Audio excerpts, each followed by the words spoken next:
All right, so here we are with video number 2 for our catechism class.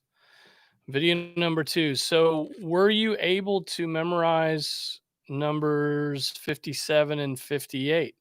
Because no one recited anything to me. I'm not sure if Corey and Ben had any recitations to them on Sunday, but hopefully you were able to give some time memorizing those two questions. So remember that 57 was the fourth commandment that came out of Exodus. 58 was what does the fourth commandment require? And it says to that God has established a day, one out of seven, that's a Sabbath to him. And so are your Sundays different? That's what this is getting us to think about. Are your Sundays different? Now, today there are two more questions on the Sabbath day. And actually, these are going to continue for a little bit. So, 59 and 60. Do you know that the people of God in the Old Testament used to have a Sabbath on a different day? They didn't get together on Sundays. They got together for worship on Saturdays and they rested for a Sabbath on Saturdays. So, when do we keep the Sabbath? We keep the Sabbath on the first day of the week. And so, question 59 of the Catechism tells us why we keep a Sabbath on Sunday instead of Saturday. And so, here's the question. Why do which day of the week has God designated as the Sabbath? And here's the answer. From the beginning of the world until the resurrection of Christ, God established the seventh day of the week as the Sabbath. And the seventh day of the week is Saturday.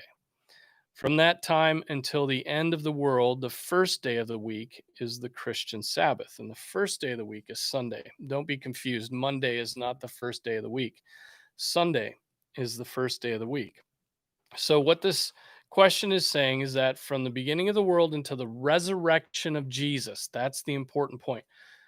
Beginning of the world till the resurrection of Jesus, the seventh day, Saturday, was the Sabbath. And then when Jesus rose from the dead, from that point on, the Sabbath is Sunday. Now, why is that? Why did that change occur? Well, think about the resurrection of Jesus from the dead. It's huge. It's the what the Old Testament people were waiting for, right? And this overcoming of the bondage of sin.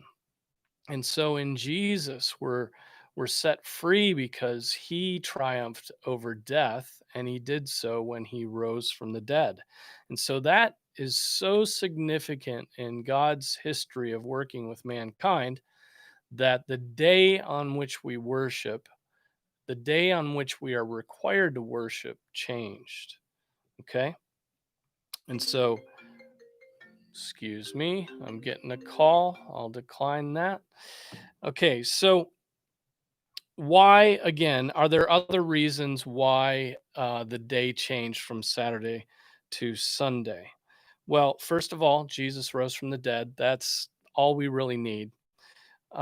Two, the first day of the week in Revelation chapter 1 verse 10 is called the Lord's Day. 1 Corinthians 16:12 also calls the day the Lord's Day. And so this day, this Sunday, this first day of the week, has been called the Lord's Day, and that is significant because it designates it as the day which is His, and so we are to give ourselves to the things that He requires on that day. There's also this: when did the Holy Spirit get poured out upon the church? We read about that in Acts chapter 2. It's called Pentecost, and that happened on the first day of the week, on Sunday. And so that's why the day has changed, right? That's why the one day out of seven that's required in the commandment has changed from Saturday to Sunday. Old Testament believers looked forward, so they worked 6 days and they rested on the seventh, which meant that they were resting on the seventh day, looking forward to the work to come. New Testament believers look back on the resurrection, and so they rest on the first day of the week, work 6, and so in a sense they're looking back on the finished work of Jesus. So, wonderful thing that we have a day to worship God. And a wonderful thing is that every time we get together on Sunday, we're remembering the resurrection, not just on Easter Sunday. Every Sunday we get together, we're remembering the resurrection because we're not meeting on Saturday, we're meeting on Sunday, the day that Jesus rose from the dead. Now that's question 59. So question 60 is something we talked about last time, so I'll be really brief. Question 60, how do we keep the Sabbath day? Here's their answer. We keep the Sabbath day, we keep the Sabbath holy by resting the whole day from worldly affairs or recreations, even ones that are lawful on other days, except for necessary works of acts of mercy. We should spend all our time publicly and privately worshiping God. Okay, so the answer to this, how do we keep the Sabbath holy, is we keep the Sabbath holy by resting. And what do we rest from? It says worldly recreations, worldly affairs, and recreations. Worldly affairs, that's work, that's business. That's what you do the 6 other days. You go to work, you make money, you go in, you work in the grocery store, you work for the government, whatever it may be. You do that work. Recreations is things like a baseball league um, or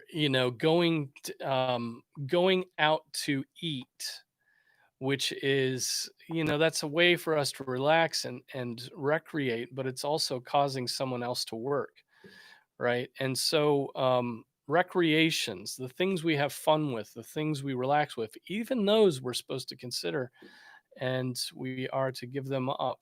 Why? Because of what it says next. Because we're supposed to spend the whole day in worship. The other thing it mentions is one thing that needs explaining. You can, we are to rest, we are to worship, and we're allowed to do works of mercy, which are particular days and not particular days, but particular works that if they weren't done, people would suffer. The electricity needs to stay on. The emergency room at the hospital needs to keep running so that people who are injured or who are sick can go to the hospital and be cared for. And so those works of mercy are not a breaking of the Sabbath. The people who keep the electricity on and they keep the firefighters who would put out a fire or the police officers who keep the peace, that is all legitimate work on the Lord's day. Otherwise, we're supposed to rest. All right, so that's our two questions. Try and memorize those. And like I said, recite these. If you've got to memorize, come up to me on Sunday and recite them to me, or come up to Corey or to Ben and recite these answers to them. And it would be really encouraging to us. So keep working, keep memorizing, keep learning this doctrine so you can honor God in your life. Thanks.